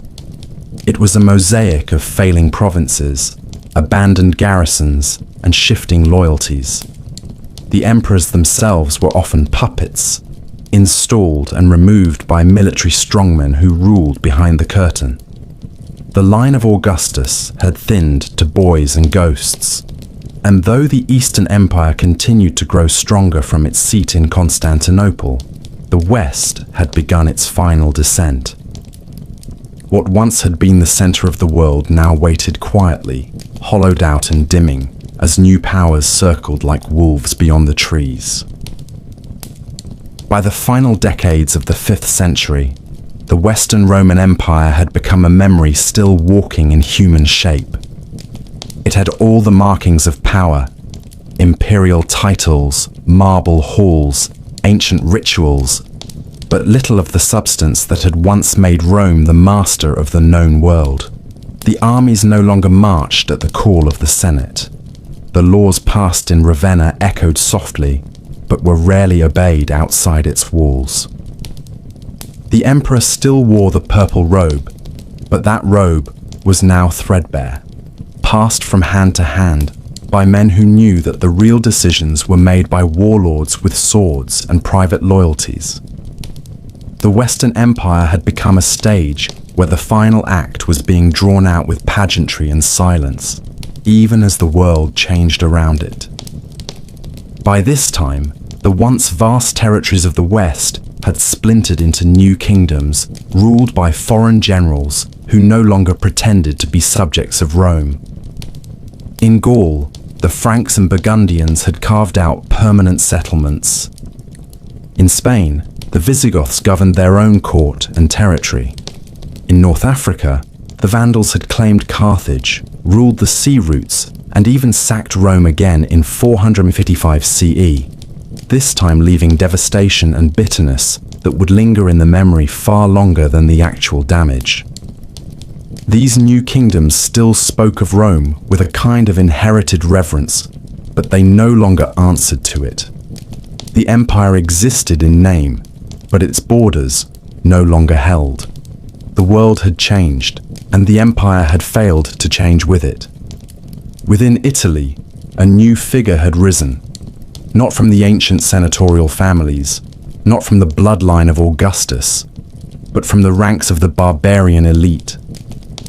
His name was Odoacer, a commander of Germanic descent, who had fought in Roman service and understood the structures of power better than most born to it. In 476 CE, the Western Emperor was a young boy named Romulus Augustulus, placed on the throne as a puppet by his father, who acted as the real authority behind him. The name itself was heavy with symbolism. Romulus, like the mythical founder of Rome, and Augustus, like the first emperor. But the boy was no founder. He was no ruler. He was a figurehead caught in a tide he could not stop. Odoacer gathered his forces and marched to Ravenna. He did not come with legions of conquest. He did not burn cities or demand tribute. He simply removed the last emperor and informed the Eastern court in Constantinople that no new emperor would be appointed. There was no need for two emperors, he said. The West would now be governed by kings. The imperial regalia, crown, purple robe, scepter, was sent east as a gesture of respect, or perhaps of finality. And with that quiet act, the Western Roman Empire came to an end. There was no final battle. There was no public funeral. The Senate still met. Some cities still followed Roman law. The bishops still spoke in Latin. But the idea of Rome as a single power, stretching from ocean to ocean, had ended. What remained was a patchwork of kingdoms and cultures. each carrying pieces of the Roman legacy into a future that would no longer be called Roman. The Eastern Empire, centered in Constantinople, would endure for nearly 1,000 more years. But the West, the Rome of Caesar and Cicero, of Augustus and Marcus Aurelius, of marble triumphs and iron law, had passed into history. For those who lived through it, the fall did not feel like a single moment. It felt like a dimming, like a city where the lights slowly faded one by one until only shadows remained. Farmers still plowed their fields. Traders still crossed old roads. Churches still rang their bells. But the world had shifted. The empire that had once named months, mapped the heavens, and ruled over kings had left behind only echoes. And in those echoes, a new Europe would be born. When the Western Roman Empire came to its quiet end in the 5th century, the world did not suddenly turn its face from Rome. In the East, the empire still stood. Its roads still hummed with trade. Its courts still issued law. Its armies still marched in formation. The old capital on the Tiber had grown brittle, but the new capital on the Bosporus was only just beginning to stretch into its full strength. This city, founded by Constantine and named in his honor, had grown into a fortress of stone and gold, surrounded by sea walls and guarded by layers of battlements that seemed to rise from the sea like the ramparts of myth. Constantinople was not a copy of old Rome. It was something different, shaped by centuries of Greek thought, Eastern influence, and Christian belief. It stood at the crossroads of worlds, where Asia met Europe, and it carried the Roman name with pride long after the city of Rome itself had become a relic. The people of this Eastern Empire never called themselves Byzantine. That name would come much later, created by historians to draw a line between the old and the new. But they did not see such a line. They called themselves Romans. Their empire was the Roman Empire. Their emperor was the successor of Augustus and Trajan, of Constantine and Theodosius. They wrote in Greek instead of Latin, prayed in churches instead of temples, and dressed their emperors in robes embroidered with crosses rather than eagles. But they kept the laws, the rituals, and the imperial ambition. The old republic had died long ago, but the idea of Rome still breathed within their walls. One emperor more than any other would define this new Roman identity. His name was Justinian, and he ruled in the 6th century with a mind sharpened by scholarship and a will hardened by struggle. He dreamed not of simply preserving the empire, but of restoring it. In the glittering halls of Constantinople, where mosaics sparkled with colored glass and domes soared like the heavens above, he laid plans to reclaim the lands of the fallen West. He sent his generals across the sea, men like Belisarius and Narses, who marched through North Africa and Italy with precision and fire. They defeated the Vandals in Carthage. They seized Sicily and Rome. They took Ravenna and held it. For a brief moment, it seemed as if the old empire had been reborn, united once more from the shores of the Bosporus to the mountains of Gaul. But it was a reunion built on unstable ground. The wars drained the treasury. Plague returned and tore through the population like a blade. The enemies who had once been scattered now circled again, sharper and more determined. Even as Justinian rebuilt the church of Hagia Sophia into a masterpiece of light and geometry, even as he codified Roman law into the Corpus Juris Civilis, a collection that would shape legal systems for centuries to come, his empire was beginning to contract. It had reached its fingers too far and too quickly. When he died, the dream of full restoration faded with him. Still, what remained was strong. The Eastern Empire adapted. It shrank when it had to. It fortified its cities and restructured its armies. It watched as new faiths rose and challenged its borders. The rise of Islam in the 7th century changed everything. The armies of the Arab Caliphate swept across the old Roman provinces of the East, taking Syria, Palestine, Egypt, and North Africa. They moved swiftly, carried by fire and belief. The Eastern Empire lost territory after territory, but it did not break. Constantinople stood. Its walls held firm. Its emperors endured.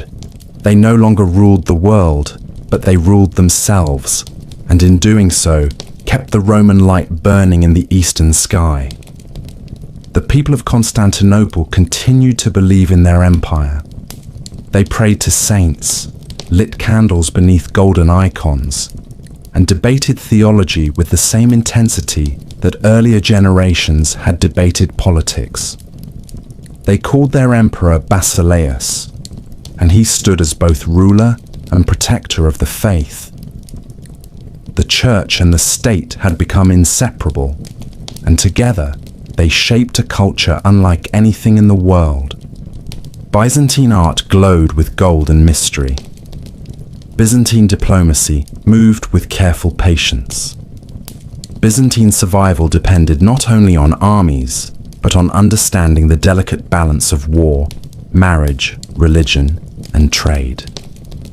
For centuries, this empire stood between Europe and the rising powers of the East. It was a shield, a mirror, a memory made real, and through it all, the name of Rome remained. Engraved in stone, whispered in prayer, carried in language and law. The old capital had faded, but the idea lived on. It lived in every citizen who called himself Roman. It lived in every law written in the emperor's name. It lived in every morning when the bells of Hagia Sophia rang across the city and reminded the world that though time had passed, the empire was not yet finished. The Eastern Roman Empire had endured storms that would have drowned lesser powers. It had bent, but not broken beneath invasions, rebellions, plagues, and religious upheaval. Its people had watched the world change around them, watched kingdoms rise and fall, watched the map of Europe shift like sand in the wind. But still, they called themselves Romans. Still, they gathered beneath their golden domes and chanted hymns in the shadow of mosaics that gleamed like sunlight caught in stone. They believed their city was eternal. They believed their walls would never fall. And for centuries, it seemed they might be right. But no empire lasts forever. Not even one that has outlived its twin. Not even one guarded by 3 rings of walls and the deepest harbour in the known world. The decline of Constantinople was not sudden.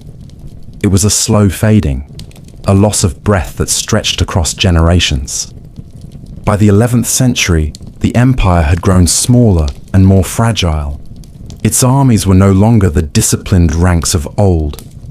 Its economy staggered beneath the weight of war and trade imbalances. The rise of the Seljuk Turks in the east pushed against its borders. Anatolia, once the heartland of Roman grain and soldiers, slipped from imperial control. Defeats on the battlefield began to feel permanent. Resources drained away, and with them, the confidence that had once filled the marble streets of the capital. Then came the moment that shattered more than territory. In 1204, during the Fourth Crusade, an army of Latin Christians from Western Europe turned their swords not against the Muslims of the Holy Land, but against the city of Constantinople itself. Enticed by politics, greed, and broken promises, they attacked the city they had sworn to protect. They breached the walls. They looted the churches. They burned the libraries. And for 3 days, the Queen of Cities was reduced to ash and screams. Holy relics were taken. Gold was melted. Monks were slaughtered. Women were dragged from sanctuaries. It was not just a defeat. It was a humiliation.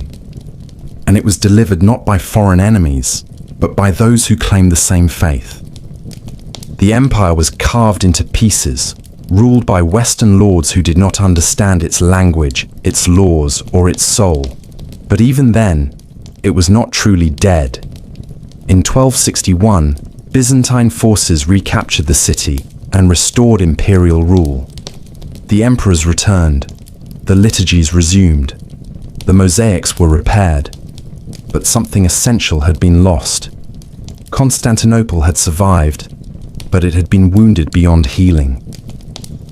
The years that followed were years of survival.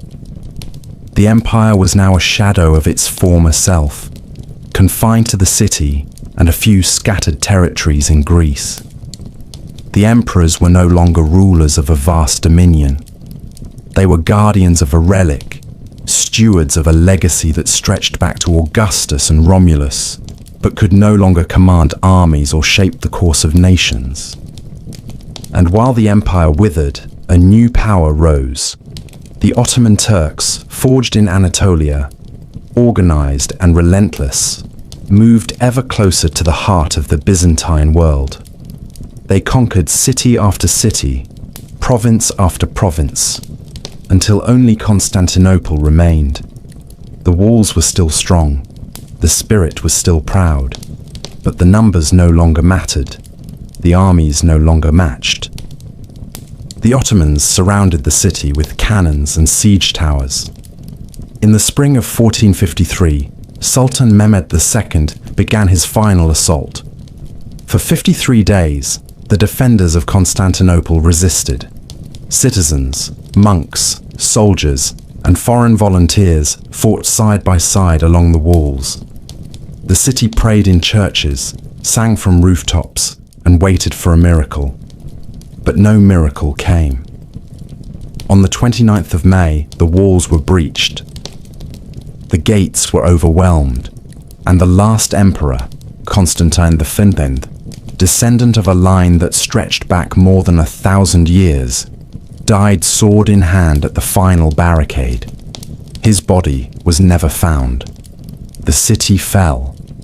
The great cathedral of Hagia Sophia was emptied, its altars stripped, its bells silenced. Then it was consecrated again, not as a Christian basilica, but as a mosque. The Ottomans marched through the streets, not as destroyers, but as conquerors who understood the value of what they had taken. Constantinople became Istanbul, and the empire, which had once ruled from Britannia to Egypt, from Gaul to Mesopotamia, breathed its last. And yet, even in death, Rome did not vanish. It lived on in the laws passed down to kingdoms and courts across Europe. It lived on in the language of science and the shape of churches. It lived in the architecture of cathedrals, in the organization of armies, in the dreams of emperors who would come centuries later and call themselves Caesars in Russian and German tongues. The idea of Rome had outlived the city itself. It had passed from myth to reality and then back again. In the end, the Roman Empire had lasted for over 2,000 years, from the hills of a shepherd's village by the Tiber to the golden walls of Constantinople beside the Bosporus. It had conquered, governed, adapted, and endured. It had written laws, raised gods, buried nations, and whispered across time that power could be eternal. But power never is. Only memory endures. Only story remains. And this story of marble and blood, of gods and emperors, of centuries shaped by vision and violence, is now yours. Good night.